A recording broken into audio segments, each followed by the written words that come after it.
What's going on, everybody? Welcome to tonight's broadcast of the Aegis Champions League. We are coming at you with week number 6, the penultimate week of the regular season. We have got a banger matchup rescheduled from our original. We've got Aporia taking on the MSU A team. Two teams looking to top the Noxus or the Zon group so far. Sorry, mixing up my groups already. My name's Gordo. I'm joined by Jordan Bot on the day. Jordan, how are you doing, man? Super happy to be here. I'm doing great. Good stuff. Good stuff. So we are getting ready, getting geared up to see who is going to be fighting to top off that Zon group. We have already had a really competitive group stage so far here with a couple of different teams contending to be able to make that final top 4. BlackRock Esports and Aporia both sitting there pretty much locked in at 4-0 and 4-1 respectively. MSU sitting pretty close to locked in themselves with a 3-1 record, but getting higher up in that seeding matters a whole bunch. And MSU, they can't be 100% considering themselves safe quite yet, because they still have got a match this week and a match next week up against BlackRock, and both of those are going to be really tough matchups for them. So keep your eyes on CCG or University of South Florida to come and try to challenge them for that top 3 spot. And keep your eyes on tonight's match to see if they're going to be able to actually challenge Aporia, maybe sneak themselves up a little bit higher in those standings. Yep. Couldn't have said it better myself. Every regular season match is the utmost important because you never know what's going to happen towards the end of the season. The standings, the numbers do not really matter, because as the end of the season approaches, that last week can determine so much. The standings can sway on top of their head. Yeah, they certainly can, and it looks like we're getting ready to already get into draft here. So Aporia on the blue for game number 1, MSU going to be on the red. See what these guys want to open on up with. We did hear a little bit about potential E-sub for MSU, but I did see that Selenius was already in the lobby, so think that they will have their regular starting top laner on the day. Find out for sure as the lobby finishes filling on out, but getting to the draft law, the bans are certainly going to look that way, as Lawrence wants no part in that Fiora top lane. Going to look to get that one off the board nice and early.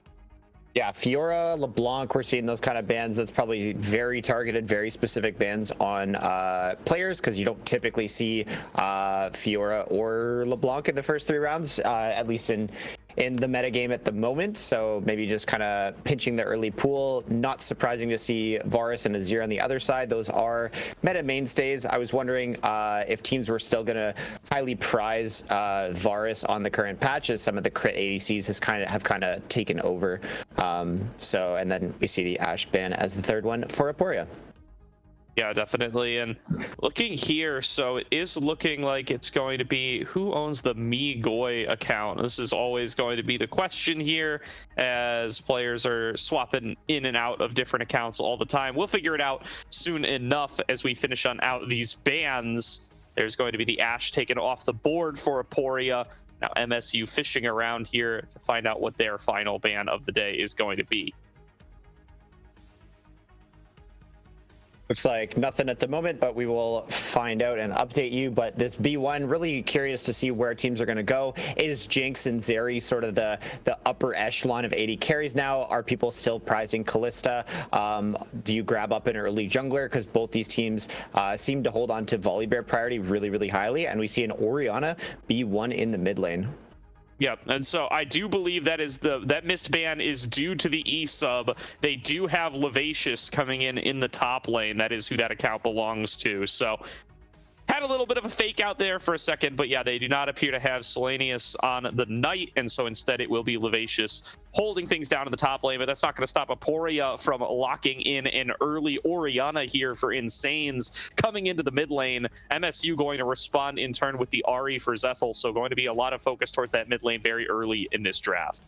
Yep, love what Ahri can offer these comp teams. Just another trigger pull, really stable laner, a nice move option if you want to try and set up 4-man dives in the bot lane. So we'll see where we go from here, and then looking to scoop up the Ezreal so now I was talking to you about this before the cast, that Zethel and Aquanic have just traded spots in the mid lane in the 80 carry role based on champions picked, and I'm seeing Aquanic has played specifically Ahri in a game in the past, and he's registered as their AD carry, but he's walked mid lane in that game. And then Zethel has specifically played Ezreal. So it looks like we're maybe role swapping here already in game one, just based off of champion priorities.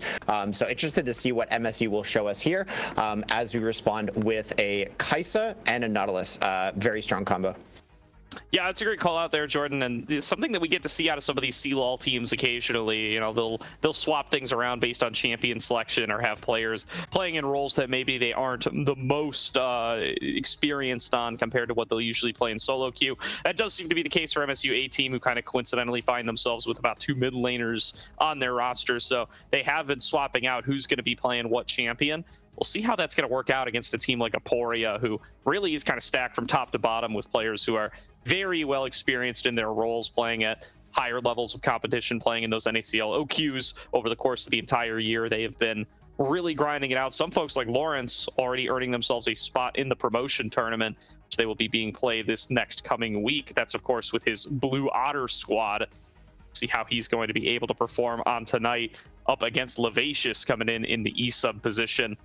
So far, though, MSU going to prioritize the jungle rather than the top lane in their second round of bans, but that Jax is directed right towards Lawrence. You'd better believe he is incredibly dangerous on that pick, and very few teams are going to be willing to let him have it. Yep, and this is Juani there, and I think some of the bans were set up to deny the idea of a blind pick Aatrox. They're trying to like reserve R5 there for Levacious, but Lawrence has been prized and so successful on Jackson Aatrox, so it's kind of a challenge of what do you have beyond this, or are you willing to blind it? We see once the Volibear gets knocked down, the jungle priority goes different directions, and no stranger to see the blind monk on the side of Aporia. We are going to see Lawrence on the Aatrox in game one. What are they going to pick R5 to put a threat on that Aatrox's life early game? Yeah, and Levacious definitely one who's willing to pick some of these more carry-centric top laners. And looking at the Yone here to round out the first half of, or the first game draft, and that's going to get locked on in. So really powerful top duo, especially with this Sejuani, to be able to pair up with one of those melee carry top laners, and going to be extra mobile to try to deal with some of those Aatrox sweep spots coming in from the Darkened Blade. So definitely going to be an exciting one here in game number one to watch in the top lane for certain, as Lawrence on his tried and true Aatrox tries to get himself a lead up against this scaling Yone pick. Yep, for sure. Looking at these two drafts, I'm very excited for this one. And if I had to guess, if I had to put money on it, I'd say both junglers are heading to that top lane, because Aatrox versus Yone, that is going to be a volatile one. That is going one way, no one's coming out of that lane phase even. And then you've drafted so much safety for yourselves on the side of MSU and the Ezreal and the Braum. That is a very tough duo to break with the power of the Nautilus. So I wouldn't expect too much action coming in the bot side of the map. I am going to keep my eyes on this top lane. Absolutely. I mean, I certainly would be in that category as well. That's really where you do expect to see some of these big differences. I have to see exactly who's going to be able to build themselves up the lead, and going to be an interesting jungle matchup as well. I mean, Selenius has been, Murasame has been this player who's very frequently been able to come out ahead in some of those more aggressive matchups, been playing a lot of the Belveth, a lot of Viego, a lot of the Volibear, but I am seeing now that it is Selenius in the jungle, so I think that's where we were getting a little bit mixed up. Selenius is here. He is off rolling the jungle on the day. It's Murasame who appears to be missing, so MSU kind of feeling the pressure to rotate some players around a little bit depending on who they've been able to get to sub. I know historically Levacious has played for MSU in the past, so probably hit him up, asked him to sub in for the day, but that does mean there's going to be more and more players rotating around, and it is like you called out, Jordan, based on this this graphic down here, we can see it's Aquanic in mid on the Ahri and Zethel in bot lane on the Ezreal. Right, so we've got our finger on the pulse of this one, and if I had to guess where a top lane main subbing for jungle, where is he going to path? Well, he's going to path top lane. You already know. No, that's a good call. I definitely see that one. But yeah, I mean, this is a challenging game number one, let's say, for MSU. We'll see if they need to keep the E-sub for the full night, or if they're expecting players to be able to come back as the night goes on. But it is definitely a bit of a rough look to have three players, or well, I guess Aquanic and Zethel, they're both mid laners, so they're both comfortable in the mid lane. But at least on paper, it's three players off rolling and one player e-subbed. So it's a tough position to find yourself in, especially up against one of those higher tier opponents in the group. In Aporia will be certainly an interesting one to check out. These guys have really been able to upset expectations pretty much the whole group stage long. They have, earned themselves this 3-1 record so far, been able to very consistently take out the teams below them in the standings. But this is going to be probably their first real true test up against a top tier team in the group, as they have a tough back half of their schedule, having to play Aporia this week, and then they're going to turn right around and play against BlackRock next week. And that's oh so important, keeping your form, keeping your composure in these regular season games like we were talking about. Very excited to see these two team comps clash. They're very similar in style. There's some disengage options. There's some trigger pull options. I always hate casting and watching some of the amateur games when it just looks like a team has just completely ignored how to start a fight, right? If you don't have any kind of trigger pull, you don't have any kind of long range engage, how are you actually going to create volatility in the game unless you're playing kind of to perfection, right? And we know some of these Aegis matches get a little bit bloody, get a little bit messy, and again, like let's see some volatility. Yeah, we'll see how exactly they're going to be able to perform in the 1v1 and in the 2v2. It's where I think a lot of this game is going to be made or broken. Going to be an interesting mid lane matchup as well. Kind of the guaranteed safe blind pick forever in Orianna, but also a champion that's been getting more and more popular in the blind pick territory herself in Ahri. Going to be a really highly prized selection on the map as well. So going to be a fight for push in that mid lane. The roaming power from the Ahri going to be really substantial. We'll see how much Insanes is going to be able to do to keep her locked down from his position on the Orianna. If the supports are going to be able to get out of bot lane to go and have some influence, it's perhaps one of the safest bot lanes you can get for MSU in this Ezreal and this Braum. They just have so much ability to kite back. But the trade-off there is, a lot of the strength of Ezreal is that you can often unlock your support to roam around a whole bunch more. I don't know that Braum is necessarily who I'm the most excited to have roaming around the map. And if both supports end up unlocked, I think that Nautilus can bring a whole lot more value. Yep, 100%. The mid jungle, the mid jungle 2v2 of Lee Sin Orianna is a lot scarier and has a lot more teeth than the on the side of MSU. So we're going to be looking at shorter ace where he's going to path, and if he's going to be able to sort of play protective around the top lane to make sure Aatrox can get access to his early levels, doesn't have a catastrophic oopsie early game, and then like I said, volatility around that mid lane to sort of restrict what Aquanic's going to be able to do on this Ahri. Yeah, definitely going to be the big question. Going to be looking like pretty normal sums across the board. I want to note that cleanse on Legacy's Kai'Sa, being real prepared there for potentially getting hit by a straight charm or a straight glacial prison, or even just the procs of concussive blows out of that Braum. Those are all going to be really big threats, and wisely choose to set up themselves so that they're going to be able to get away from those. It's going to be that more traditional heal exhaust coming through for Zethel and Foxchar in the bottom lane, as it is going to be so hard to get onto these guys. We'll have to see how they're going to be able to pilot their picks as they take on Aporia in game number 1, as we are ready to get onto the Rift.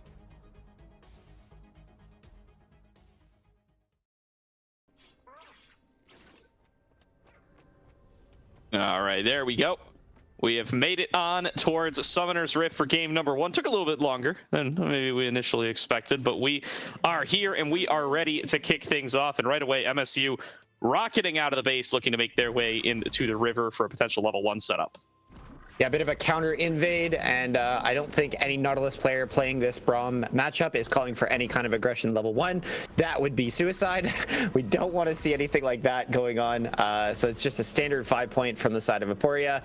And then we're just going to really have to keep our eyes on shorter ace. I expect both junglers to just scoop up 3 camps and then look to be active on the map, because limiting what's happening on both sides is just so important. And like we talked about, the stylistic mismatch between bot lanes, expect to just be kind of ping-ponging waves and servicing their team. Definitely. Immediately stepping on up, Aquanic going to look for the early Spirit Fire trade, or Foxfire rather, and then going to be at the tiniest of health advantages not likely to make a difference, but always something worth logging in your brain, as it does look like Levacious is going to give a bit of a leash towards Selenius in the jungle, looking to make sure that this Sejuani is going to have as safe and quick a clear as possible. Maybe just going to invest a little bit of time right here at the start to make sure that somebody's going to be able to come down there and give him some support later on in the top lane. Yep, both junglers starting top side. Sejuani's going to have the red buff advantage if there was something to break up to towards the top lane. And you see Selenius actually going for the Raptor camp second, which is going to he's probably going to opt to go back up to the Krugs, which is going to lock him into a path that plays around that top lane. Sure, for sure. Well, level 2 going to be struck by Aporia first, and they're going to look to take an aggressive trade off of it. Foxchar feels forced to blow the exhaust to avoid taking too much damage and getting forced out of lane. So a really solid 2-on-2 trade to start off with for the Aporia bot lane, as they're going to get this wave crashed in a turret right on schedule. Yep, that extra plasma damage coming in from Kai'Sa. You see why the Nautilus Kai'Sa are just such a great combination. So gonna have to be a trade of summoners in that one. Braum will be able to heal up with the potions, so nothing too crazy just yet.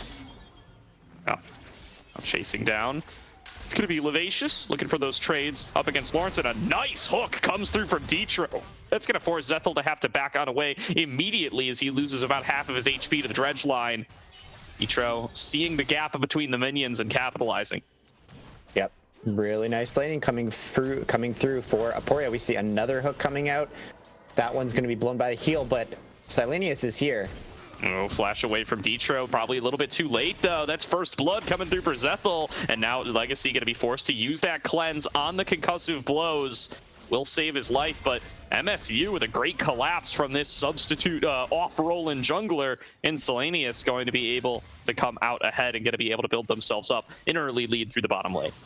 Yep, so we did call it. There was going to be a 3 camp somewhere, and it was Silenius actually identifying the volatility going on in bot lane, the over-aggression, maybe on the side of Detro's Nautilus, burning the flash and still going down. So they're going to be on the back foot for a while, despite the early lane advantage that they were able to accrue for themselves. Absolutely here. Well, Legacy still hanging out in that bottom lane, feels confident.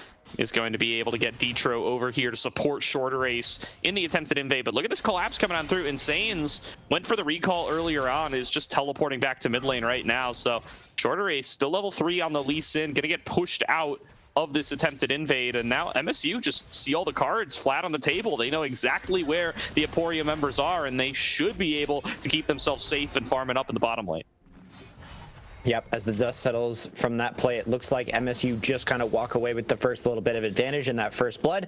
The CS Legacy's accrued an early lead for himself, but quiet all on the other fronts, and kind of just feels a little bit rough as the Lee Sin not really able to get anything going, at least on the first clear. So we'll see, he's out of base with 2 long swords, and that's where Lee Sin does definitely love to be. So we'll see if he can find a bit of an early fight in the coming minutes here. What we're going to be able to find. Going to be nice and chill for the time being, though, as Insanes has done a good job of keeping themselves at a safe distance. Detro getting collapsed on, though. Charm from Aquanic not going to land, but the stun will, and he's just going to get taken down. They're going to donate that kill to Aquanic and set their Ahri up. A 2-0 start for MSU. And that's why every single coach will always say you're going to want to spend a lot of time support and jungle. You're going to want to connect and go for vision and these kind of things together. So you see Detro was on the bot side of mid, Shorter Ace was on the top side of mid. He's going to try and get an invade off to make it a little bit expensive for Silenius, but very nice coordinated play coming in from MSU will lock them a second kill on this Nautilus. Yeah, and a solid early game jungle path here from Selenius, getting advantages in both top and mid for his laners. Again, usually the top laner of this team. Now here's Shorter Ace trying to make the top lane matchup a little bit unfair. How's Levacious doing it, building up the space, gonna be able to get back out of there with the Fate Sealed. Now here comes Selenius to turn it back around. That stun gonna stack up so quickly, but it's not gonna be enough to keep Levacious alive. Now Selenius outnumbered and outgunned in the top lane fight as Lawrence stays right on top of him. Gonna get Shorter Ace out of there with his life and gonna clean up a second kill. This one to the Aatrox. And this is why Lawrence is so feared on the Jax and the Aatrox. His team has benefited so much. The blind pick Aatrox, the confidence in this man to just know this is my limits, this is how hard I can push, and then finding that 2v2 moment to really take over. Shorter Ace on the Lee Sin really coming out big there, as we're seeing Aquanic use the Spirit Rush in the mid lane. Oh, that's going to be an easy cleanup on the Shorter Ace. Surely is Aquanic going to cash out there. Great pick on the squishy Lee Sin, knowing he's going to be short on resources and that he is looking to start on up that Rift Herald. Maybe a little greedy with it from Shorter Ace as he gives some of that gold back. Yep, absolutely. It's good to see both teams looking for the cross map whenever sort of the response play. Whenever one team takes a punch, it's the other team's turn, and they're going to look for the response. So Shorter Ace trying to get away with a little bit more than he could chew there, and does get the one grub, so he'll be sitting pretty with that bonus experience. But it looks like Lawrence might be in a little bit of trouble. He's probably just going to limp away from that one. That was in range for the Glacial stacks, but not going to be enough, as here comes Shorter Ace getting involved in the fight, and once again cleaning up that kill onto Levacious. And this 2-on-2, MSU drafted to be able to set up this Yone for success, but it is not going their way as Shorter Ace cleans up a double kill. Absolutely insane. We kind of pointed this out, that Lawrence on the Aatrox, I want to know their scrim rate, win rate on Aatrox, because I'm willing to bet that it's insanely high, because he's in a counter matchup and he's absolutely smurfing the lobby right now. Doing such a fantastic job up here. And I mean, this is going to be really important for MSU's future, to not be able to have this Yone in a very powerful position. And Lawrence going to be so strong on the flank with all the gold being funneled to him on this Aatrox.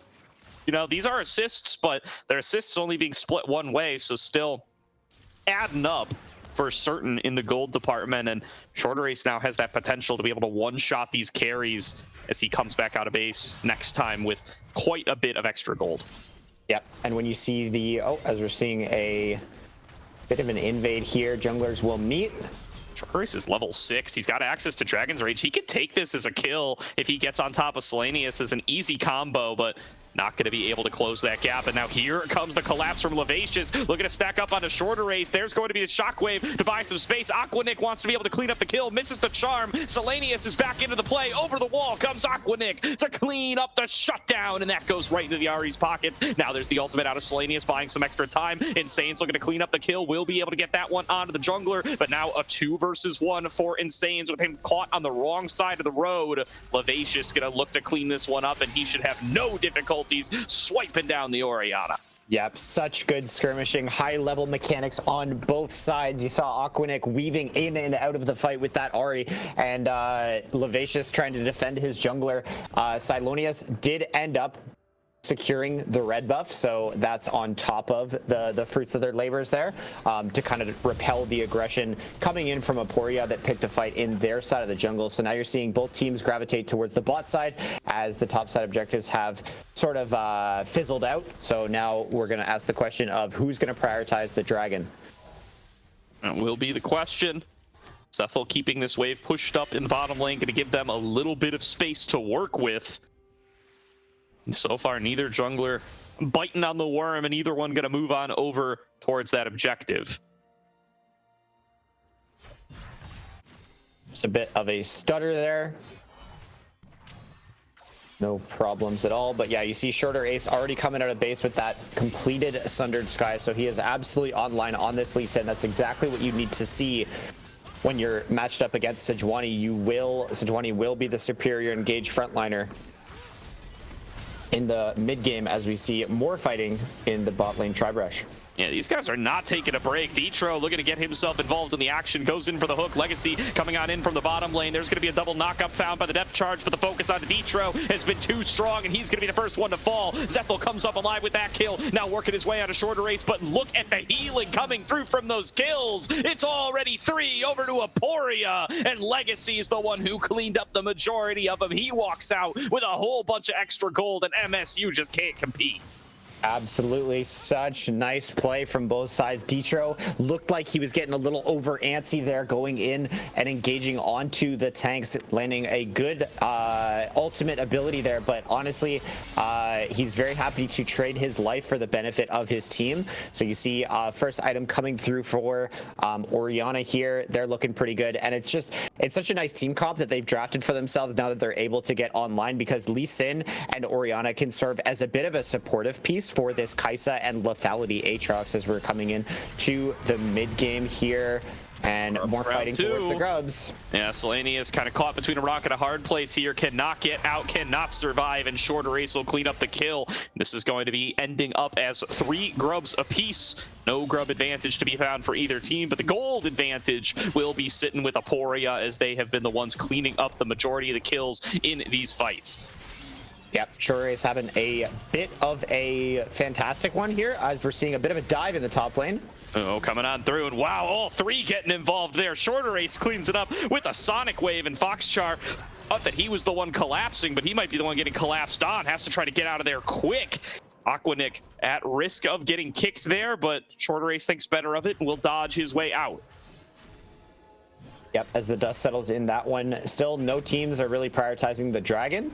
But you really commend Aporia for playing around this blind pick Aatrox. They know what Lawrence can offer, and they just need to help him through this early game, and has really just set him up for success. Shorter Ace has found so much volatility in this top lane, the counter matchup that MSU opted into. They said, we can leave it up, we have an answer for it, and so far, the night is young, but so far, this Aatrox is absolutely taken over.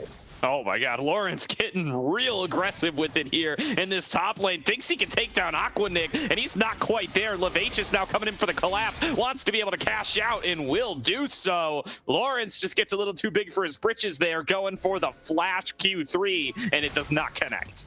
Yeah, MSU doing a great job of responding to the aggression coming up from Aporia, but Aporia is absolutely in the driver's seat in this one. They are dictating the pace of this game, and the question is going to be, what can MSU really do when they've got their first item completion? So the Yone getting a couple turret plates here is going to be really nice for him, because MSU needs to keep bouncing back, and they need to pull the trigger on something themselves. This is Dragon #1 being worked on right now for Shorter Ace, by the way, so Dragon Soul, a very, very distant thought in this game. There's been way too much fighting, and nobody's been able to claim too many of those objectives, and a lot of the fighting's been about the top side objectives. Maybe the matchups influencing that a little bit here. 2 CC abilities come in towards Insanes, and neither connect. MSU just barely misjudging. Yep, that's going to feel a little bit bad. Silonius not really having the effect that he would want to have on this Sejuani here in the early game. So we'll see if he's able to service his team the way he needs to help this Yone, because the MSU, they're not short on damage. So it's just going to be on them to find coordinated moments, as we see a shockwave in the bot lane. Yeah, pulling the trigger there, going to clear out the wave, get a big chunk on his Ethel in the same breath. The fight will stop as Foxchar arrives to back up his marksman. Nobody going to end up going down there. The Rift Herald, the next objective on the map, and Shorter Ace going to be there right on time for spawn. This isn't Dragon. We won't let it live for too long. And a flash in the mid lane means Aquanic is done for. Detro makes it happen with the Hex Flash over the wall. Yep, such a nice opportunity to support. Is going to Hex Flash over the Raptor Pit, and people always say this. We're all in here. Somebody's dying in this top lane fight, and an attempted escape from Levacious will be able to get him out. Now a 2 versus 1 dive on the bottom side. Here's the dive in the top, and wow, Levacious turning it around. 1 versus 2. Levacious cleans up Lawrence and Detro, and he's all alone now on top. Shorter Ace gonna be the next challenger.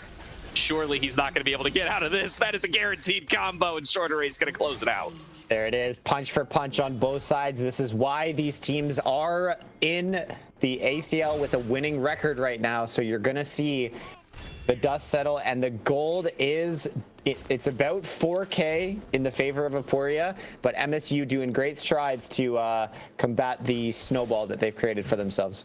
Yeah, and I mean, a big factor here is where that gold is allocated, right? Shorter Ace has 7 kills. Lee Sin is not going to be able to be that consistent DPS that carries you through the whole fight. He's going to kill 1 target, and that's probably about it. Meanwhile, though, MSU, I think they've got their kills exactly where they want them. They've got them on the carries between Levacious, Aquanic, and Zethel.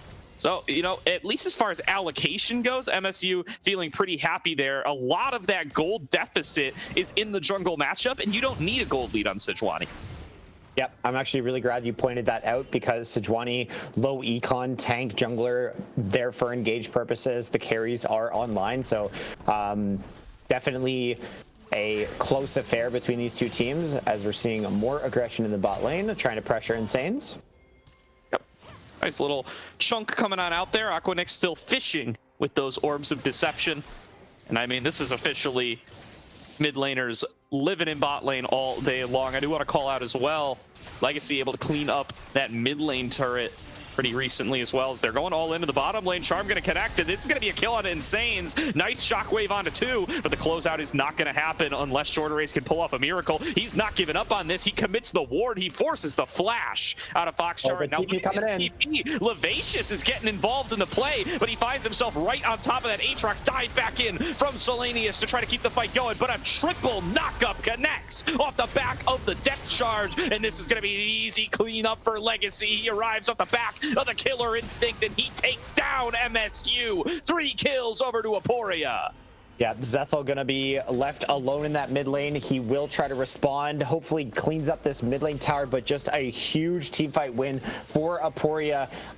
You wonder if Levacious's TP really extended the aggression on what was a good disengage coming in from the Brahmin and Sejuani. Zethel is in trouble here, and he's just gonna go down. So MSU really on the back foot now, unable to really come out with any kind of cross map and absolutely losing that teamfight decisively.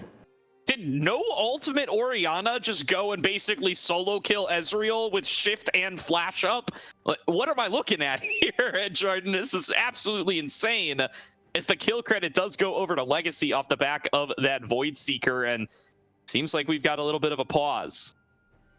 Yep, we're gonna have to check Zethel's PC there because I agree with your sentiment. No, I'm just kidding. The pressure's mounting, and they need to collect themselves. So the comms must be really busy right now as we get that pause. But Aporia coming out really strong in this game. Number 1, the questions have been answered a little bit of the Aatrox.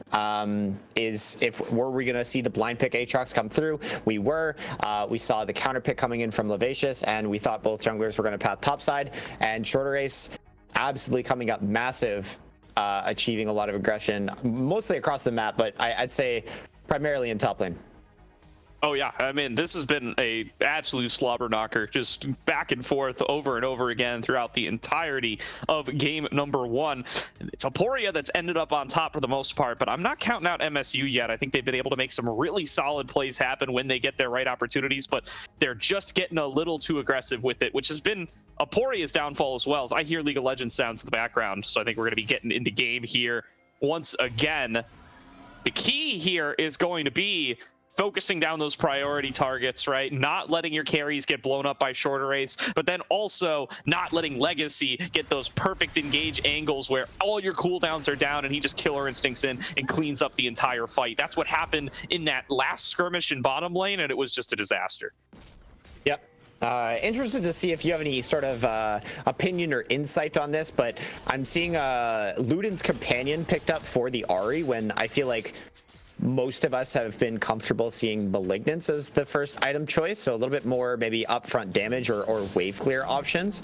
And then also Silonius picking up the full Sunfire Cape, not something we typically see on this 20 as we see aggression in the top lane.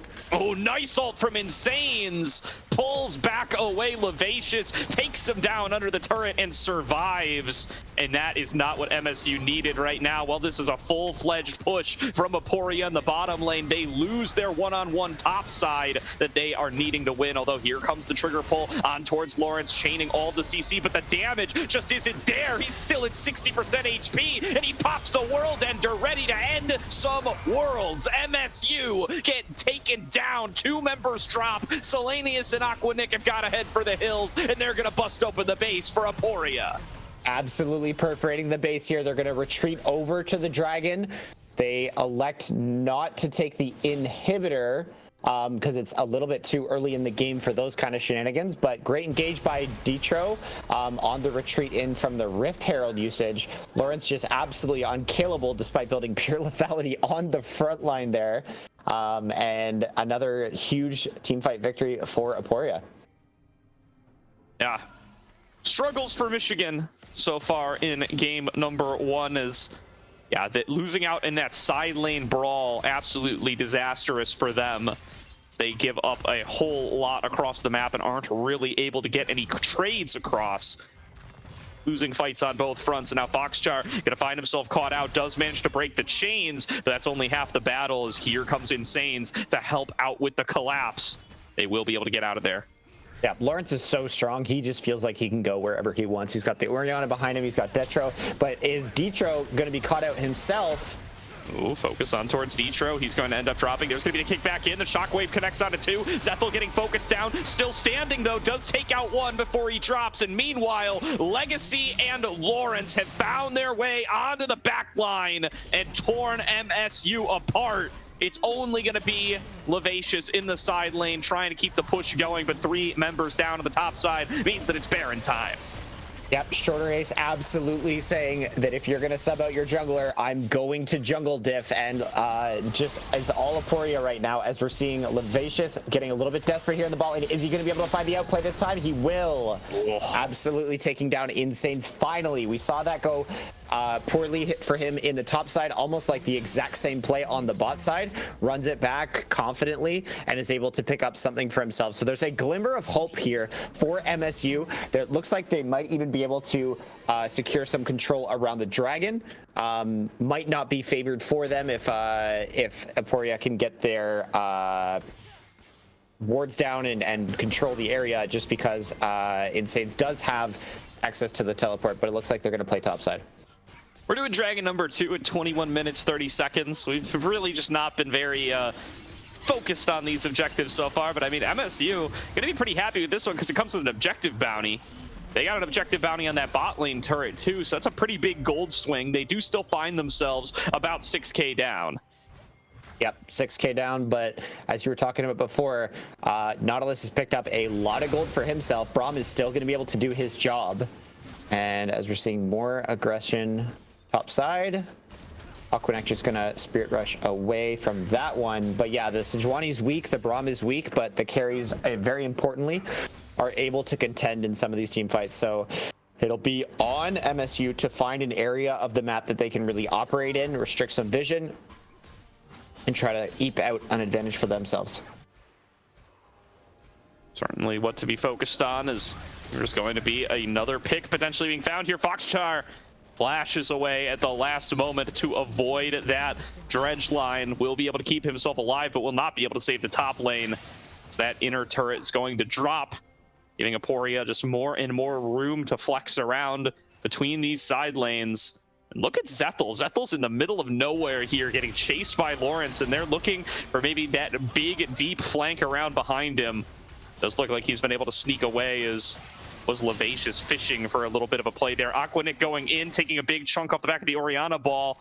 That's going to be 2 ulti ticks already out. There's going to be another trade coming on through, and Insanes just looking for the solo kill. Not going to get it. Aquaneck flashes away, but they will connect with the Void Seeker. It's a 1-for-1 trade as Levacious is able to equalize. Yeah, Legacy sniping there with the Kaisa W.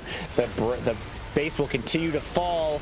Big team fight here in the mid lane. It's all in from everybody onto Lawrence, but he just tanks it all. Gonna be able to stay alive. The camera's out of control. We've lost it. We can't see the fight. It's breaking out in towards mid lane, and I know we lost control of the prod PC earlier on, so I'm just looking at the kill feed. It's looking like it's a double kill already for Legacy. Members dropping left and right. Levacious trying to fight his way out. Will he be able to take down Levacious? He will not. Levacious comes up with a triple kill and will save his base, keeping the game going. We're going again.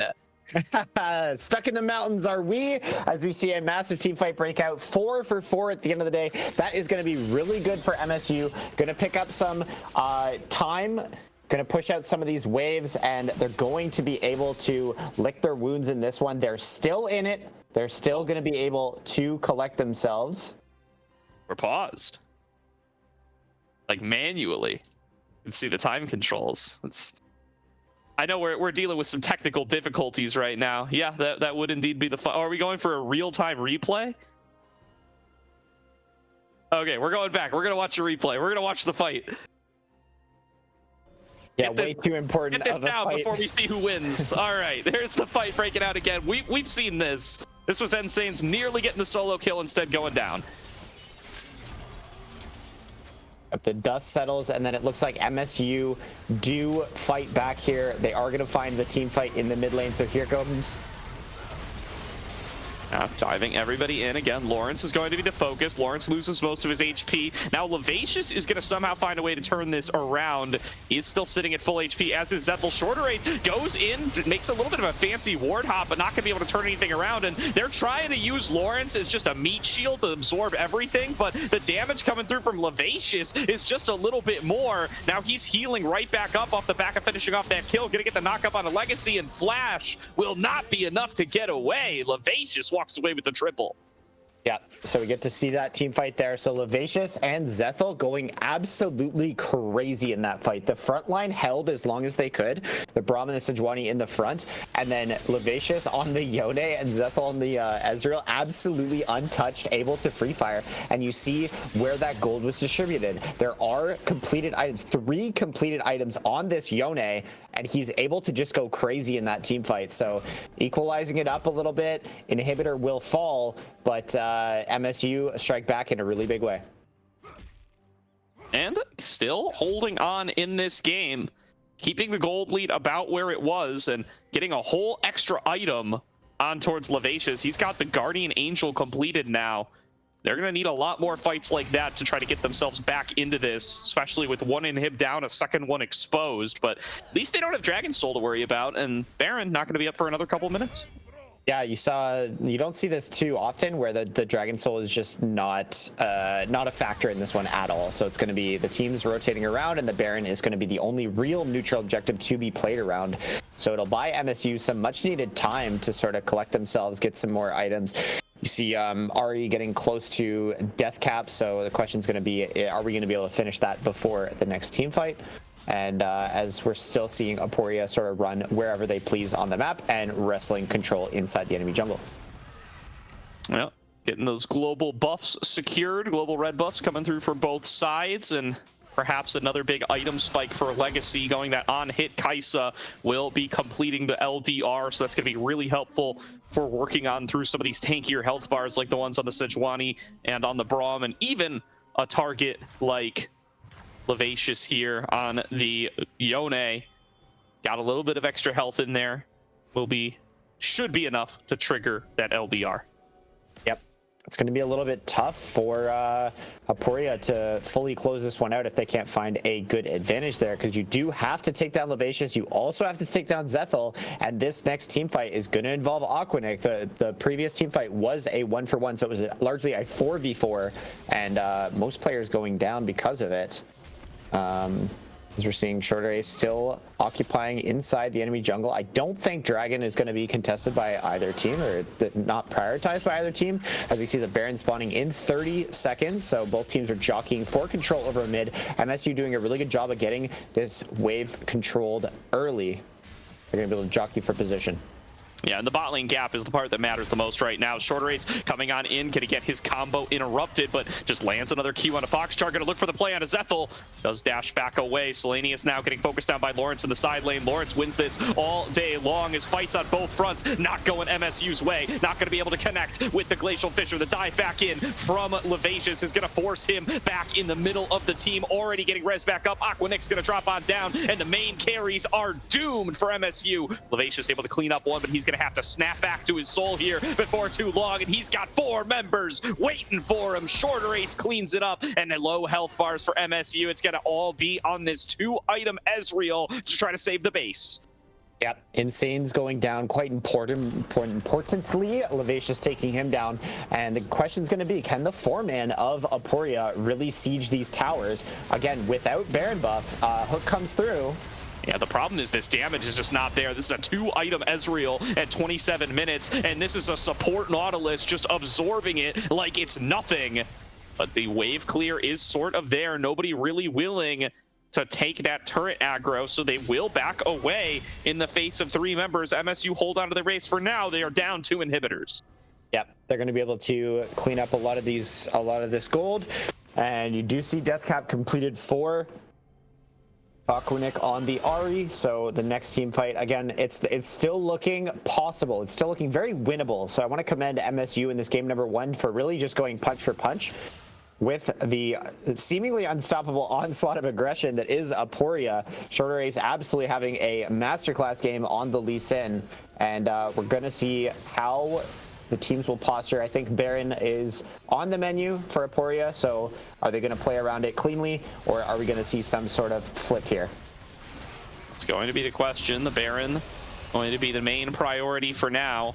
Foxchar taking some rough trades on the side here. Lawrence has been happy to keep these one-on-ones up against the weaker supportive members. Going over the wall, comes Selenius, not going to be able to land the smite, and the focus damage on towards Levacious is just way too much. Snaps back to his soul, but is already dead, and that's 3 kills for Aporia in a trade for Insanes. Aquanic has to try to get his way out of here now, and now it's going to be on the 2 carries. Once again, forced to defend the base, this time 2 versus 4. Zethel trying to cut the wave, but not coming out with a huge team fight win there. That was insane. Absolutely clean around the Baron. They just baited the Baron. They didn't care if MSU was going to be able to secure it because they were so confident in their ability to team fight as they're going to go for both Nexus Towers. Shorter Ace just buying a bunch of time in the enemy team's face right here.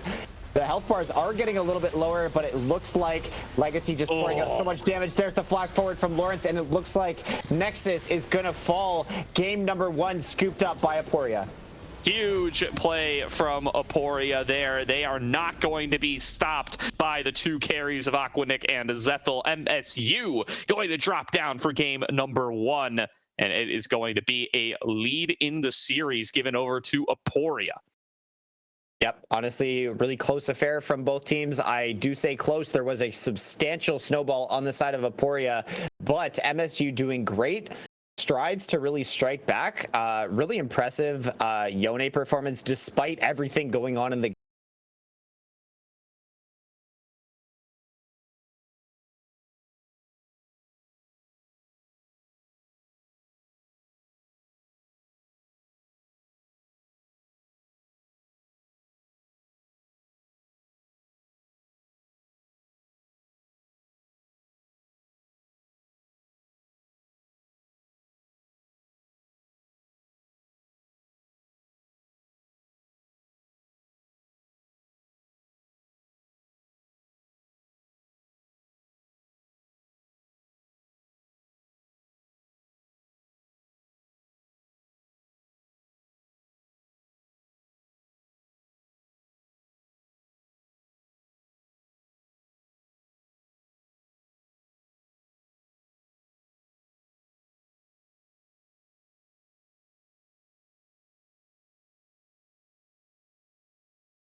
Welcome back, everybody, to the Aegis Champions League, where Aporia are up 1-0 over MSU as these teams fight for dominance in the Zon group, looking to make sure that they are going to be able to finish in the top two. Are Aporia looking to guarantee themselves a spot in the postseason that they are already favored to make, are Michigan State.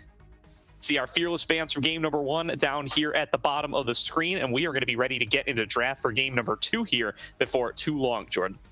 Yep, super excited to see. Is MSU going to have the composure? Are the sort of experienced players in the team going to be able to bounce back, keep the team morale high? Because they did have a lot of good moments in those games, but sometimes we see a close affair game 1 matched by a couple of hard stomps game 2, or in longer series game number 3. So we'll see if they're able to bounce back. I want to see a nice clean game again, and maybe with a unique plan coming in for game number 2. For sure. Gonna keep to that Fiora ban, gonna keep to that Azir ban as well. They do not want Insanes to get back onto that champion. And, you know, with that Azir ban being held strong and the Orianna being fearless banned away, that's gonna mean Insanes is gonna have to probably get a little bit out of that control mage comfort zone, or at least gonna have to move down the control mage tier list a little bit if they are going to be able to keep moving on throughout the series. Yeah, we'll see if Hui becomes a little bit higher prio, but we've seen Insanes pull out a lot of melee champs before, specifically Akali, and I think last week was Irelia. Yep.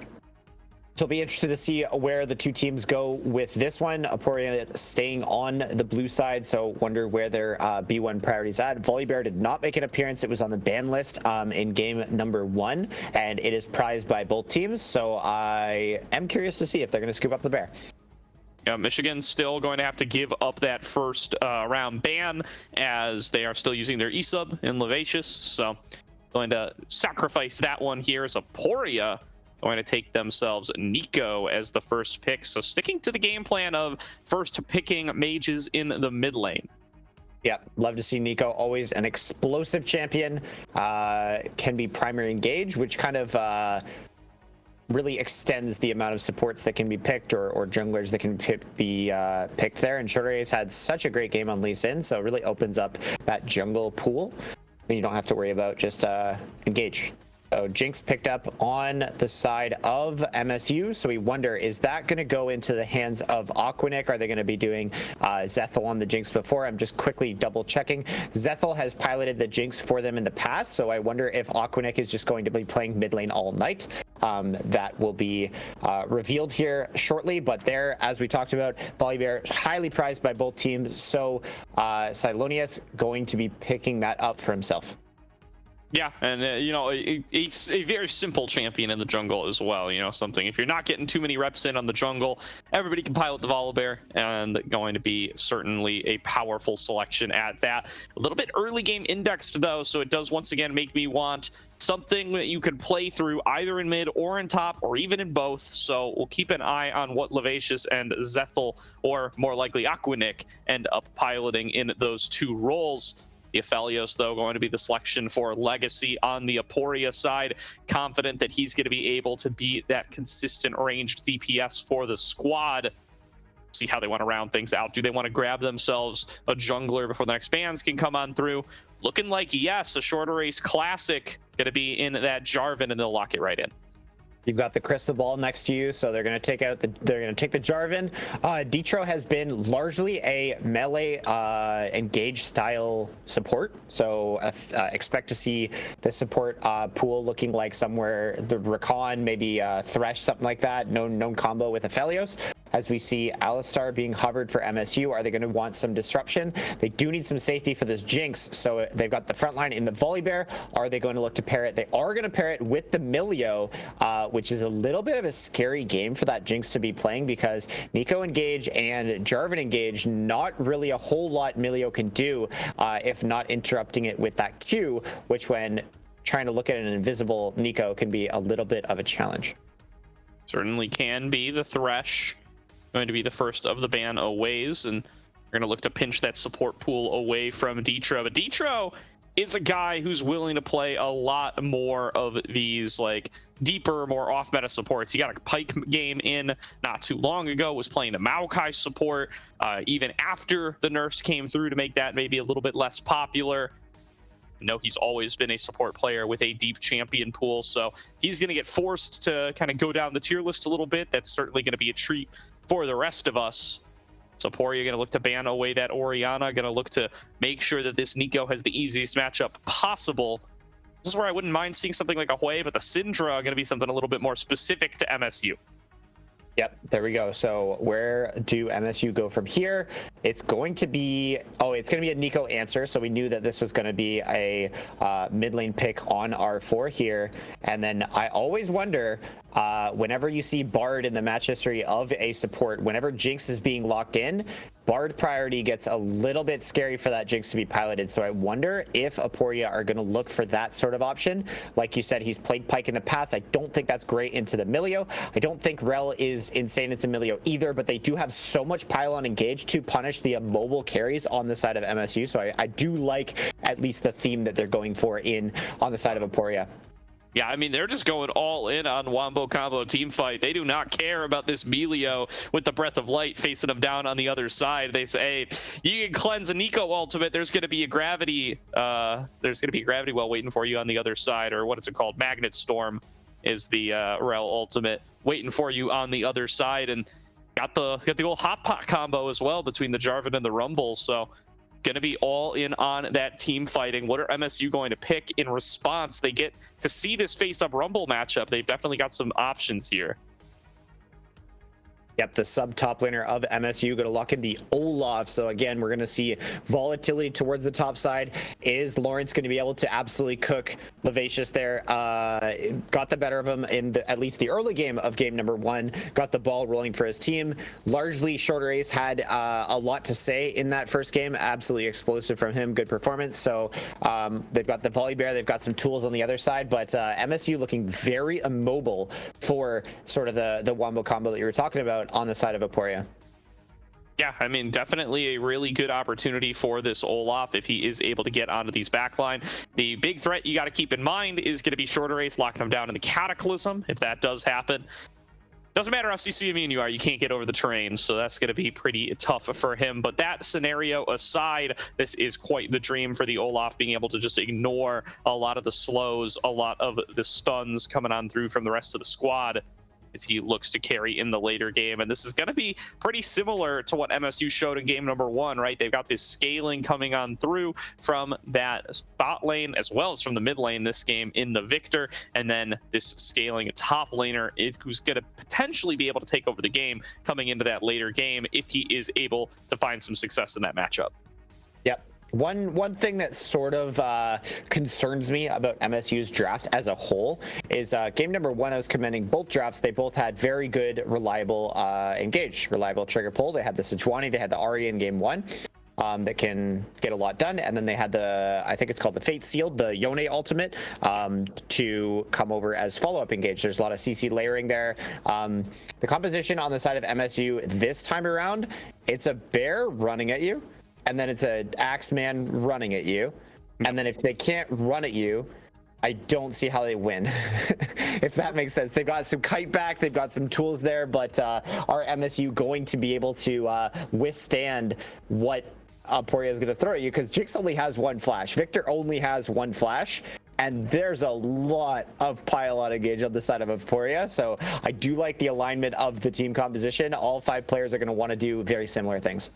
Yeah, I definitely agree with you there, Jordan. I mean, the issue is going to be what happens if you can't actually find the re-engage you're looking for. But I do got to say, the pile-on is what's really important for Aporia here. So if you're able to desync those ultimates, if you're able to get a good breath of life off of Melio, be able to dodge out on maybe one of those ultimates, you know, make something like Equalizer not really matter, get everybody out of Pop Blossom before the follow-up can come on through, well, then you kind of disrupt a lot of what Aporia is trying to do, and it might give you the opportunity to have those kind of re-engage fights where you're able to do a lot better in round 2 once the ultimates are on cooldown. Yep. Very interested to see how these 2 team comps clash. Like we talked about before, are they just going to, is it going to be lights out? Is the momentum that Aporia have built for themselves going to be enough to just carry them through this second game? Are they going to be able to scoop the win, or is MSU going to create a absolute entertaining production for us? Yeah, that's certainly one way you could refer to it. So we do get to see the summoners now locked in. Worth calling out, Levacius going for the Flash Ghost tech on the Olaf, so no TP coming in from him.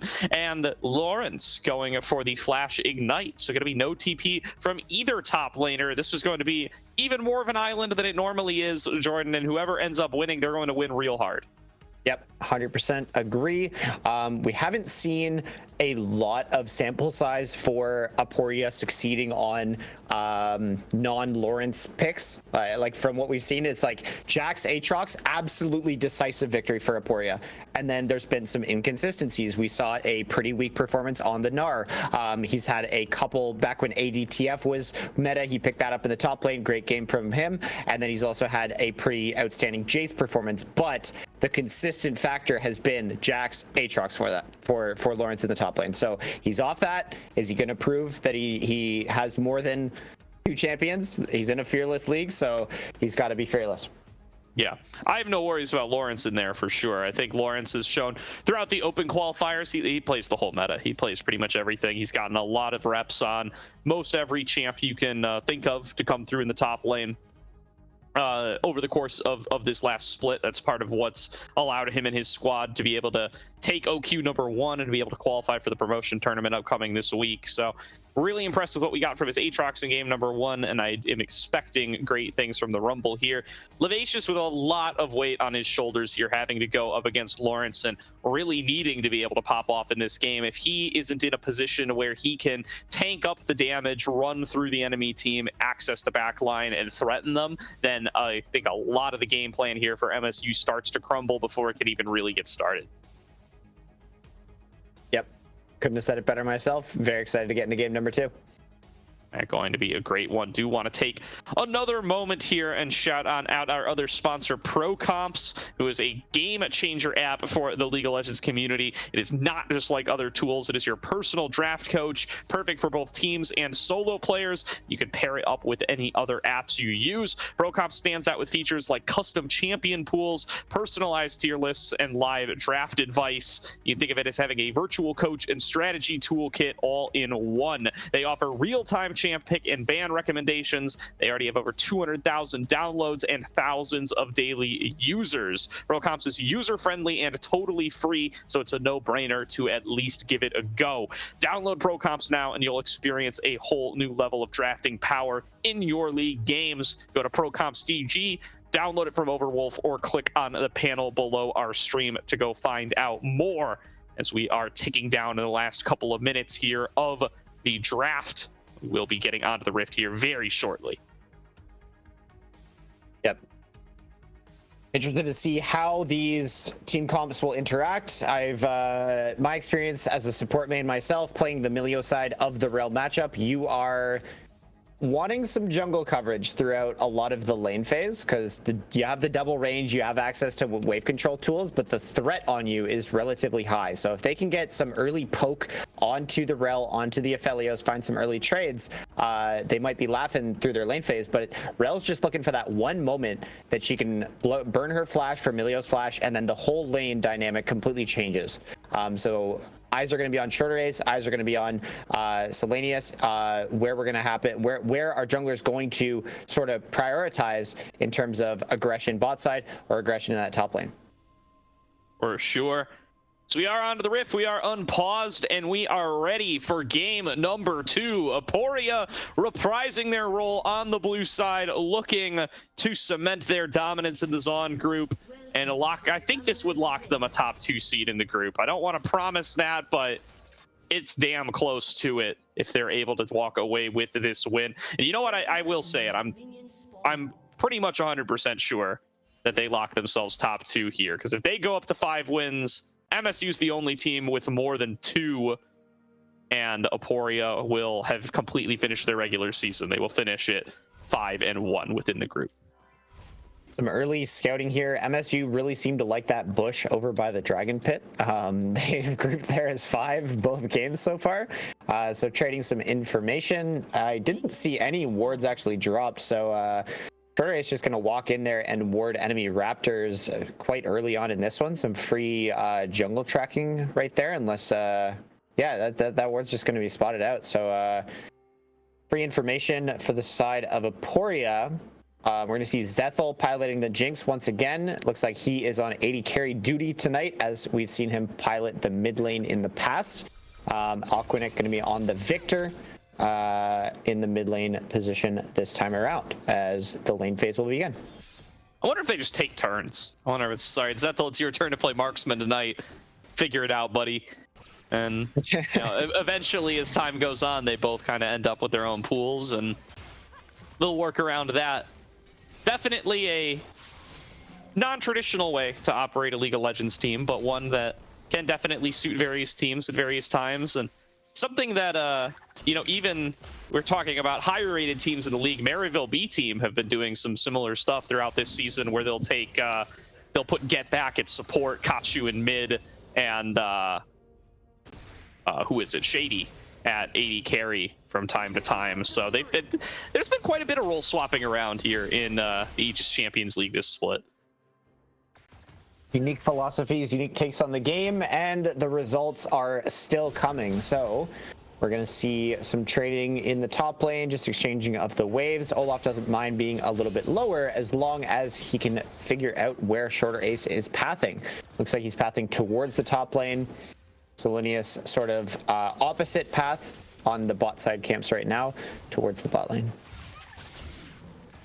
Yeah, going to be that opposite side clear, which might give some opportunity for some influence here. You can see already first recall forced in the top lane, as Levacius ends up taking a rough trade up against Lawrence, losing about half of his HP.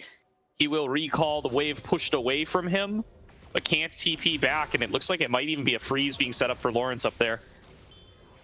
Yeah, heavy HP trades in the mid lane and the bot lane. The Zethel, as we talked about before, the Milio Jinx going to be able to get shove. Rel doesn't have very many wave control tools, so it's going to be on the Aphelios to sort of 1v2 the lane until they can create some sort of volatility, probably around Shorter Ace. But yeah, Nico versus Victor. Victor has no slouch in the laning phase, and we always thought Nico was sort of the one of the premier laning mid laners at the moment, and kind of getting forced into an early recall, has to burn the TP to get back to lane here in this one. Yep, definitely. That was all of Aquanic's mana bar, though, so they will be following up with a recall of their own here before too long. Going to be the trade of TPs, but just a slightly better timer found by Aquanic. He gets to come back in with the book plus the ring rather than just the book and the refillable potion. The faintest of leads to what Aquanic's been able to do so far, and really solid performances up against Insanes here. This has been a guy who's gotten a lot of shots on various teams over the course of the last split. A lot of players pretty hyped for him. So far has been a solid performance from Aquanic to be able to challenge pound for pound. That was flash forced out of Foxchar in the bottom lane, but Detro going to blow his in a turn as well. Yeah, Shorter Ace actually just finished his jungle path, and he is on the bot side off a fresh recall. He's got the double longsword. He's ready to go, and he's going to cover his bot lane and enable the rel to go for that flash for flash trade, and maybe keep his eyes there, just trying to get some intel for his bot lane to enable them to keep shoving. In the top lane, we saw Levacius having to be in a bit of a poor lane state, but now it looks like it has sort of equalized, and Silonius going to be looking top lane on to Lawrence. Yeah, Shorter Ace pathing in towards mid as well. Aquanic going to get focused on to, going to have to flash away. The risk of the flash knockup from Shorter Ace was just too great.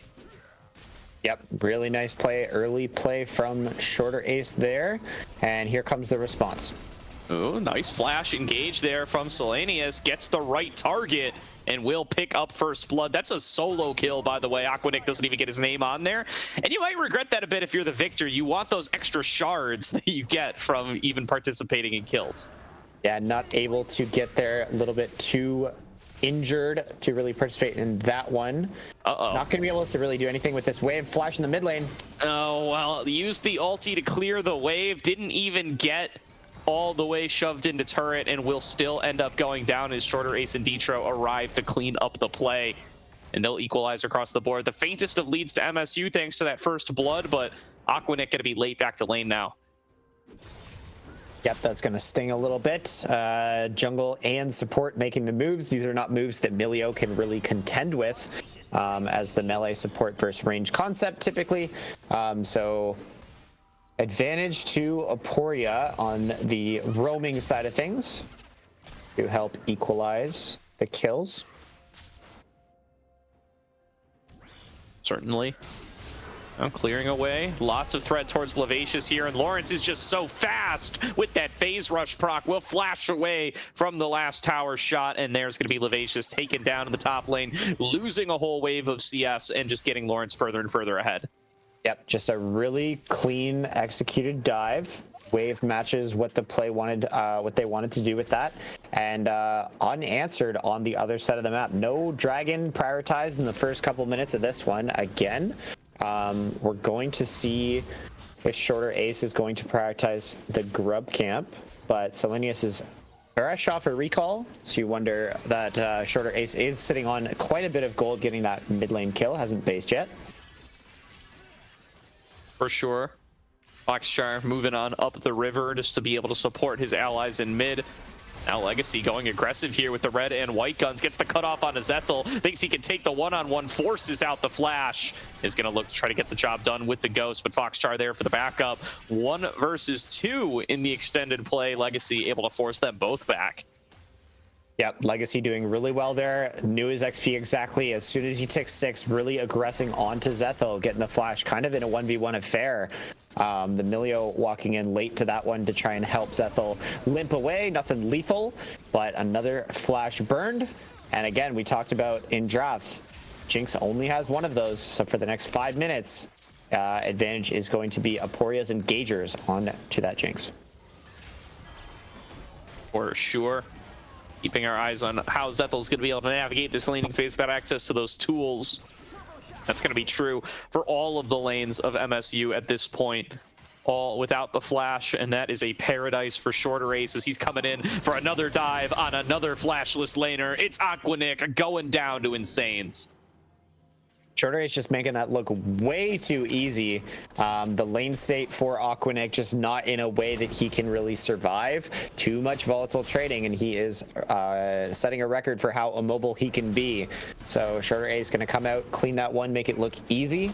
But the neutrals on both sides, one grub picked up for Silonius on the Volibear. The grub camp is still always one grub a piece, excuse me. So there's one lonely grub that will prevent the reset of that camp, and it looks like we're approaching that 9-minute mark where the idea of 5 grubs or 6 grubs is going to be impossible, and both teams are starting to gravitate towards the dragon here. Yep. Selenius moving on over here, starting the objective a little bit late once again.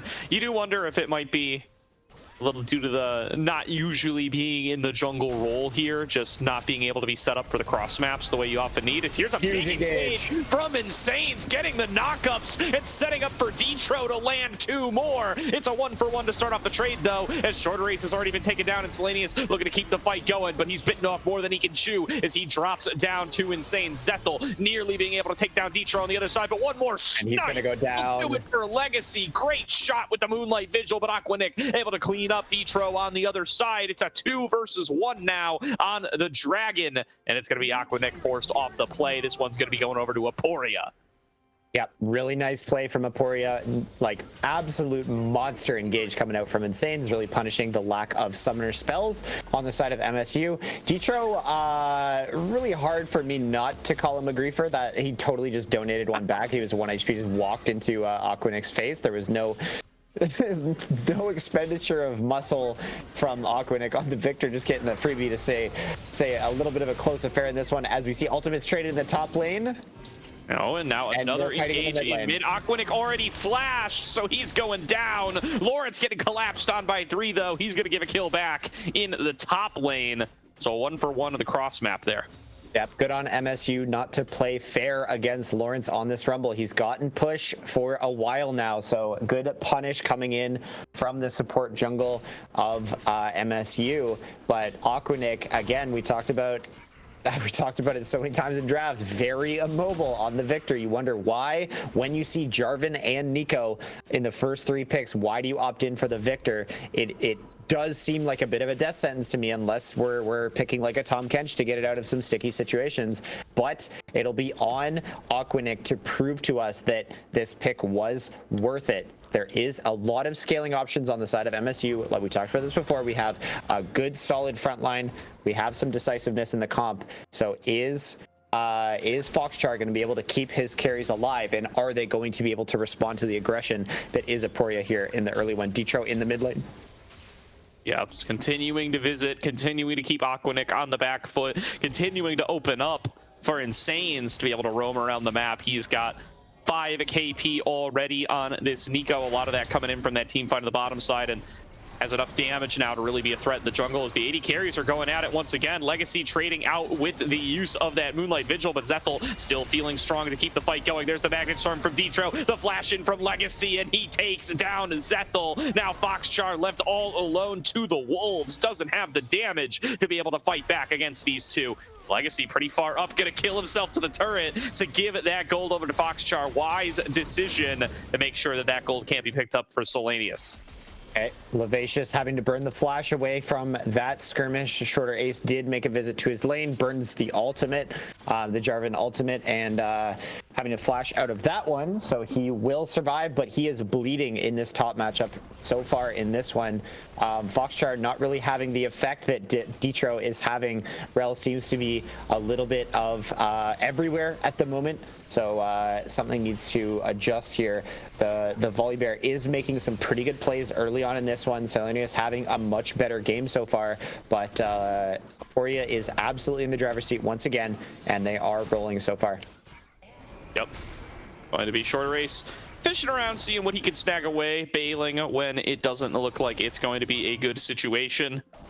And once again, do want to highlight how Legacy's been able to do on this Aphelios in game number 2, really making a lot happen all on his lonesome. Detro's been focusing over towards mid lane, but Legacy forcing out the flash from Zethel in that one-on-one, being really valuable, and then taking another fight there, be able to guarantee a favorable trade and then the self KO to the tower to give that gold over to Foxchart. All of it just coming together really, really effectively and positioning himself to be very strong coming into this mid and late game. Yeah, I love the static shift purchase from Legacy. He just becomes such a quirk in terms of pressure. Really impossible to stack wave against him and pressure it, and it really opens up Detro to really roam the map and limit the amount of answers coming in from MSU. So you see Detro is covering Legacy right now, but that's because he's lacking both summoner spells. But he is largely unlocked in this one. We see a flash engage in the mid lane again. Great knowledge of the range on the Pop Blossom there from Insane. Sets up for a great play alongside Shorter Ace and cleans up another kill onto Aquanic. This Victor not having a fun time as Lawrence now looking to break the ultimate off of Levacious. Will be able to do so, but does that mean he can get away? He's already used the phase rush proc, bringing him underneath the turret, flashing back away, getting the turret aggro, and Lawrence takes down Levacious in an over-aggressive one-on-one. Now the fight breaking out in the bottom lane as Selenia is going to move on forward, looking to stun up onto Detro. Foxchar keeping with the chase, and Zethel coming in with the zaps. They get the damage on towards Detro. He flashes out to try to stay alive, but here's the Stormbringer from Selenius to take down one. Legacy getting it bursted down second, and Zethel walks away with another kill for himself. That's a winning play for Michigan in the bottom lane. Yes, really good coordinated play from MSU. You saw Legacy almost pull off the 1v3, answering one back, almost answering two back. As you see, Insane's here taking a look at Zethel, but it looks like he's just going to be here for the wave clear. Really nice play from Insane's on the mid lane onto Aquanic. That Nico engage looked pixel perfect as he's going to try and go for his head here. Woo! Takes him down, makes it look easy. Zethel kind of too far pushed up, so didn't favor his chances if he was to burn the flash. But the dust is going to settle. Oh, more fighting in the mid lane.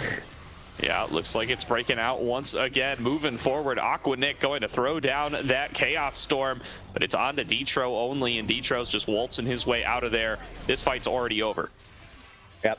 Lawrence making an appearance in the mid lane, just splashing some pressure. He's doing great in the 1v1. That solo kill that he got in the top lane, really baiting in Levacious, making him think that he didn't have the flash, burns both sums, and takes him down once again. So he's getting the better of his opponent. And what you were saying, you had so much faith in Lawrence that he plays everything. And I think your point is sort of being illustrated here in game 2. He's playing really well on the Rumble. Yeah, no, doing a really solid job here. This guy, I think, has had a fantastic split so far. He's always been on that upper echelon of top laners in the tier 3 scene ever since his time over on Cloud9 Amateur way back in the day. But I think this split especially, he's just vibed out the meta. He's been playing everything. He's been supported by a really strong team around him in that Blue Outer squad, and in this Aporia squad for ACL as well. You know, two totally different squads, but both of them, he just fits in there like a glove. And yeah, he's coming out on top in both the bottom lane. Now starting off another fight in the bottom side. There's going to be the knockup coming on through. Foxchar, the first one to drop, and Detro going to be able to force a defensive ultimate out of Selenius, and Detro's not done yet. He is so fast, looking in for the collapse, looking for the remount. Selenius already far enough away, but there's the knockup coming through from Shorter Race, and this is about to be 3-0 in Aporia's pockets. Aporia coming out with another huge team fight win, absolutely making a statement here in game number 2. And it just, we talked about it in draft, the cohesion coming in from these champions. They are all setting each other up so well. It's just every play just looks like an alley-oop. It doesn't just have to be Insane's on the Nico. He's having a fantastic game, but you got to look at the supportive pieces around him. He does not need to do all these unnatural things. And Detro gonna absolutely collect the flash cooldown of Aquanic, as we see Insane's getting tremendous value out of this Rift Herald. Might even get another charge in the mid lane. Gonna actually just drive it away. Unsure where he's headed. Where will he go? Looks like it's out to timeout. He's going to be kicked out of that one. Oh, didn't quite drag it up far enough. I think wanted it to run down top, but he's walking back. It's a long journey for the Herald. Yeah, I think he's trying to dissuade or deny the experience given. That Rift Herald can be a real pain, that it kind of, you take it and the enemy that kills it when it's 1 HP is still going to benefit from the same kill XP. But as we sort of see the dust settle, the gold being spent, that is an entire death cap on Nico, and she's been sitting on that one for a little while, getting the blighting jewel on top, absolutely hitting a lot of these champions for about true damage with the amount of pen that he's able to get. Selenius going to aggress onto Lawrence, but Lawrence is so fast. Yeah, and now here comes Detro, about to show him what fast is, getting that knock up on towards Lawrence. Lawrence going to be locked inside the Cataclysm, flashes back away, but gets burned down anyway. Legacy cleans up a second, and MSU now outnumbered on the map. The flash engage from Shorter Ace. He knows Aquanic has no flash from earlier, and that means he's going to get dragged down. 2 knockups off the same flag, but Shorter Ace is up too far, will end up going down. Now Lawrence is getting focused. Aporia going in one at a time. They're going to lose Lawrence as well, but Legacy finally able to capitalize off a Magnet Storm from Detro, will clean up a double kill. Looking for one more, but Zethel has built up the distance. Meanwhile, Insanes, though, just cracking open the base like an egg. You see finally some good answers by MSU. Zethel able to take down and answer back a couple of these kills, but it's just an unstoppable onslaught from Aporia. They've just picked 5 divers, and they are just living in MSU's backline here in game number 2, putting an absolute statement. And you're going to see a 1,000 gold bounty on the Nico and a 900 gold bounty on Legacy on this Felio. So it's going to be on them to still be responsible with those bounties, because sometimes it can be a little bit limiting when you're worth 1,000 on the Nico, because you do want to go deep inside the enemy backline. But the amount of threat, or the amount of damage, response damage coming out from MSU is very limited at this point, as we're seeing really quick math, 7,000 gold lead coming in. Never do math on broadcast, Jordan. You've done it. I think you've come out with the correct result, as they're going to look for Foxshire here. And it doesn't look like he's got any chance of getting away. The addition of the equalizer just cleans it up nicely for the Aporia squad, and they're going to start on up that Baron. Yep, Baron number 1 started up by Aporia. They've got enough good actors in Insanes in the top lane, just kind of acting like nothing's going wrong, nothing going on here. So it looks like there's going to be no response from MSU. Baron number 1 going to Aporia. They are in a great spot in this game number 2. Yeah, they're about more ahead right now than they almost ever were in game number 1, with about a 9.5k gold lead now, and going to be really tough for anybody on the side of MSU to be able to find their fight back here. The difference between having that fed Yone, who could find the clutch team fights, and this Olaf, who's just been absolutely eradicated, is night and day. It's so tough for them to play. Yep, could not agree more. They just have such limited modes of sort of aggression. MSU don't have much going for them. They relied on this Volibear pick too heavily to maybe get things rolling for them. Very limited engage, so they've got to kite things back, but when you're trying to kite 5 divers, it gets a little bit challenging, as we're seeing him maybe go for a bit of a response here. Olaf on the flank. Big Olaf flank, but he's left all alone. He's stuck in the Cataclysm, and he's miserable. Look at him. He can't get out of there, even with the Ragnarok, as the snare going to land across the map, and the burn from the equalizer claims the bear. Insanes into the back line. The Pop Blossom claiming a double kill. It's only Zethel left back alive. He's kiting it out, though. He's got a triple kill. Now turning it back onto Detro, trying to clean up the Quadra. Legacy left his team out to dry, and now it's Zethel wanting the pentakill, looking to clean up onto Legacy, but he's already too far away. A 4-man kill for Zethel in a 1 versus 4 situation will keep MSU in this series. Yep, staring down the barrel of Aporia's squad, just absolutely going for the throat in this one. Zethel expends the flash away from the Nico engage really well, and then absolutely getting that Jinx reset, cleaning up a quad kill for himself. He's going to be able, he picked up Nico's shutdown as well. He's going to be able, we're going to keep an eye on what he can purchase here when he finally does go back to his team's fountain. And this Jinx does have an enchanter to boot, so a glimmer of hope. MSU are not out of it yet. It is looking grim. Almost it's a 9,000 gold lead. Dragons really, again, two games in a row that Dragon has been almost completely ignored as an objective. So you're going to look at a Baron clock of about 3.5 minutes here, unless they can find some sort of a pick or a fight. The game is going to get a little bit slower. We have just received word Jinx has picked up an entire Runons from that team fight right there. Yeah, and just lost an entire jungler in the jungle pick. Legacy takes that one down with ease, and now Zethel's got an even harder task ahead of him. They try to find a way to take another successful fight here, this time without Flash. The Ghost will be available. They're calling back Aquanic. He's got the Lich Bane completed. Just getting it onto those crucial item spikes, as they are going to need to stage another base defense here. 15 seconds on Volibear.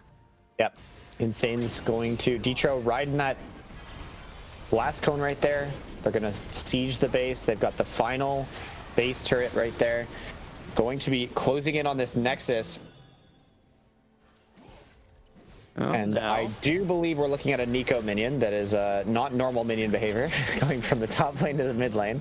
I was wondering where Insane's was, and I think we just got our answer, but he does not have Flash, so it's going to be on Shorter Ace to find the engage in this one, or Detro on the rel. Been playing very well, creating tons of opportunities for his team in this one, and they are right at the doorstep, right at the gate of victory. Are they going to be able to close out? The 5 members of MSU just trying so desperately to kill these minions to dissuade the onslaught. We're going to see that Nico minion there mixed in with the wave.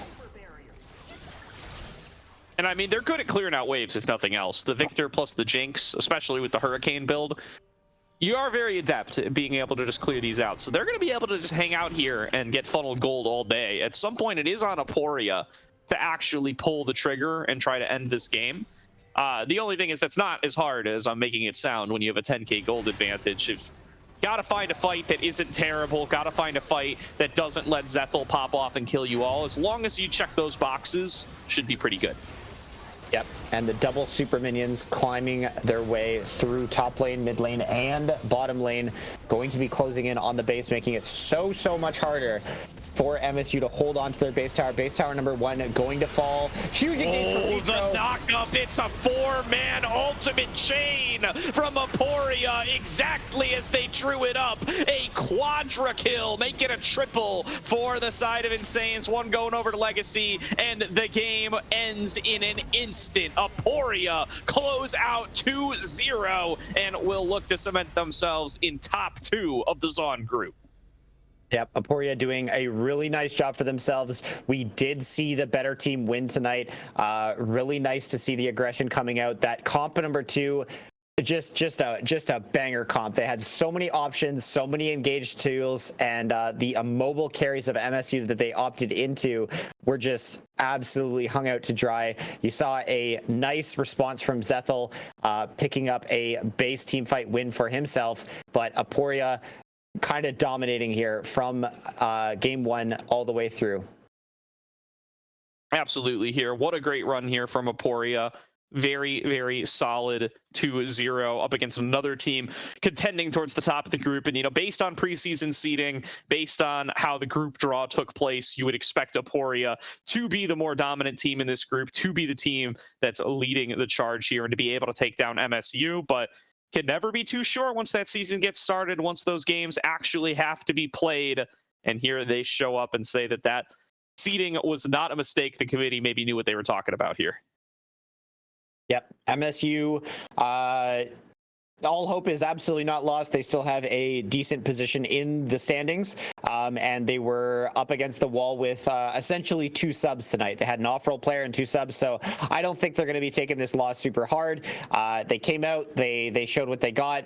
Zethel playing well, Aquanic doing fine, and so the 2 on-roll carries for them doing some work there. Levacious, honestly, for a sub-top laner, having a pretty good showing up against Lawrence. He had his work cut out for him, but all is well, and the ACL will progress closer and closer to the end of the regular season, to that playoff stage.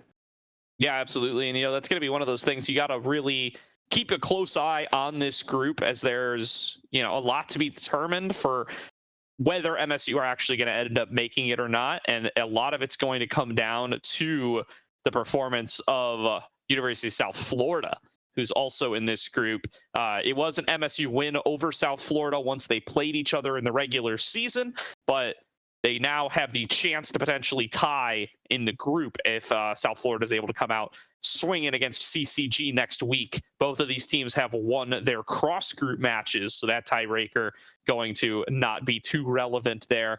So Going to be interesting to keep an eye on. There's still a chance for something spicy to come on across in this group based on how MSU are going to close out their season. They have a match against BlackRock next week that is also going to be pretty important for those standings. Love me some ACL. Keep it going. All right. It looks like we are going to be joined by Legacy for the post-match interview in just a moment or two. We're going to throw it to a quick break, so we're going to pull him on in. Stay tuned. We'll be back in just a minute or two as we're joined by the victorious Aporia Legacy.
Welcome back, everybody, to the Aegis Champions League, where we are joined by Legacy off the back of the victorious Aporia team.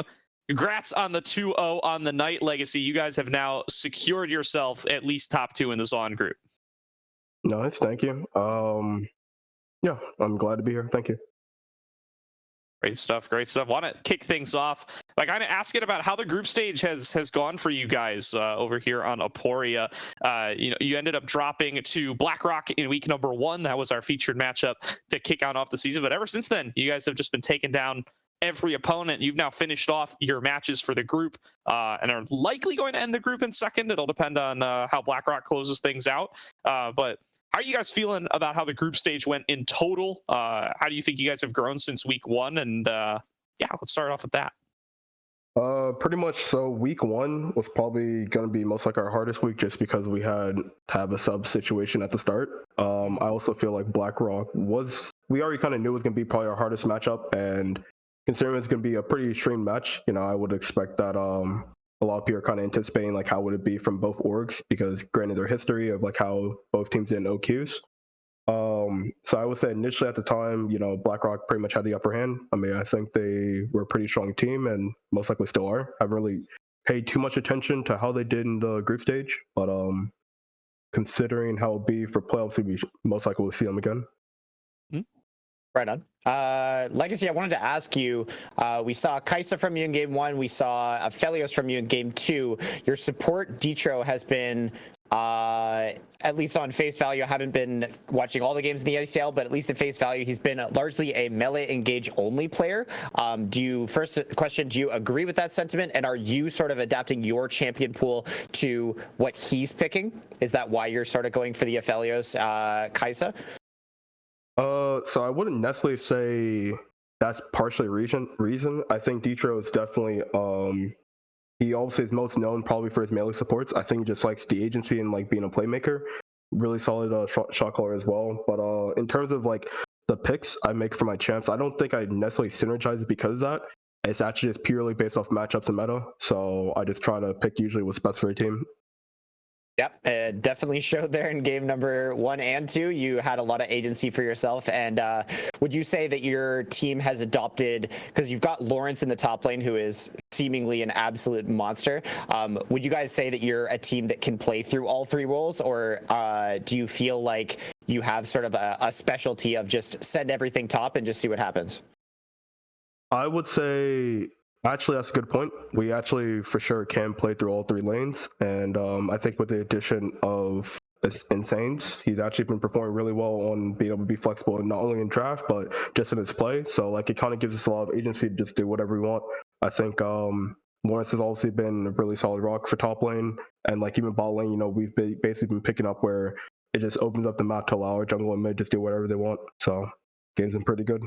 Yep, the games definitely look like you guys are in the driver's seat and in control. So I definitely wish you luck with the rest of your regular season. I hope you guys make a deep playoffs run.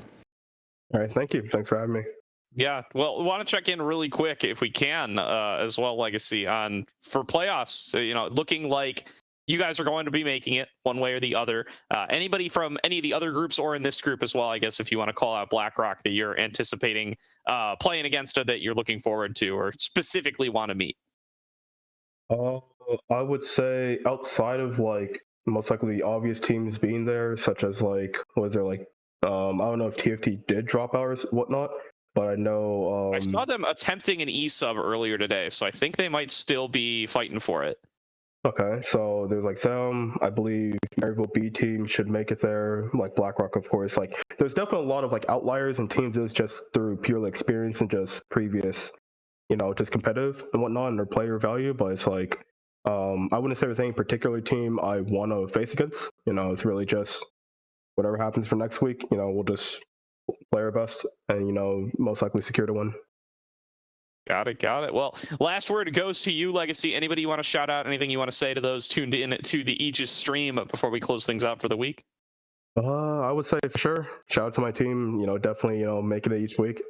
These guys are actually really enjoyable to play with. I really like how, despite being, you could say, some old names, they've had like a lot of their past experiences be much higher than even now. I would say they have a lot of experience. They definitely make it where it's an environment you can kind of develop and grow for like players like me and the Saints, where I wouldn't say we're new to the scene, but we're still like developing as players and we're trying to just get our names out there. Good stuff. Well, looking forward to seeing more from you guys as the playoffs kick off. Thank you so much for joining us here, Legacy, and congrats again on the win.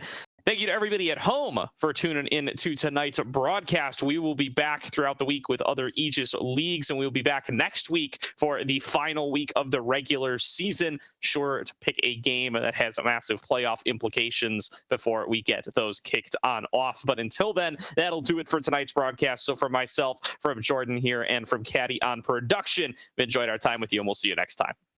Thank you. See you guys later.